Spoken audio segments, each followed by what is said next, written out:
ഇപ്പോൾ നമ്മൾ കാണിക്കുന്നത് തൈകളെ എങ്ങനെയാണ് നടുന്നത് എന്നാണ് കാണിക്കുന്നത്.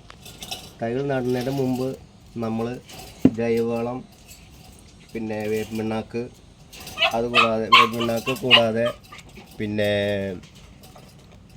വേപ്പിണ്ണാക്ക് കൂടാതെ എല്ലുപൊടി, മണ്ണിര കമ്പോസ്റ്റ് അങ്ങനെയുള്ള സാധനങ്ങളൊക്കെ ചേർത്തിട്ട്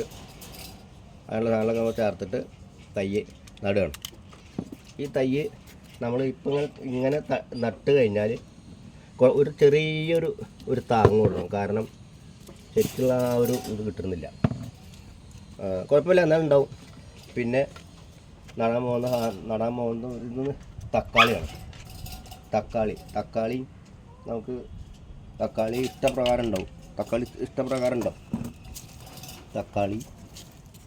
തക്കാളിയൊക്കെ 2 മാസം കൊണ്ട് വിളവെടുക്കാം. അപ്പോൾ ചുരുക്കി പറഞ്ഞാൽ നമുക്ക് ഓണത്തിൻ്റെ സമയമാകുമ്പോഴേക്കും അത്യാവശ്യം സാധനങ്ങളൊക്കെ നമുക്ക് ഇവിടുന്ന് കിട്ടും. ഓണക്കാലത്ത് പച്ചക്കറിക്കൊക്കെ നല്ല വിലയാവും. അപ്പം കുറേയൊക്കെ നമുക്ക് ഉപയോഗിക്കാം. നല്ല വിഷം ചേർക്കാത്ത നല്ല ജൈവവളം മാത്രമാണ് ഉപയോഗിക്കുന്നുള്ളൂ. എല്ലാവരും ഇതുപോലൊക്കെ ഒന്ന് കുറേശ്ശെ നടുക. നമുക്ക്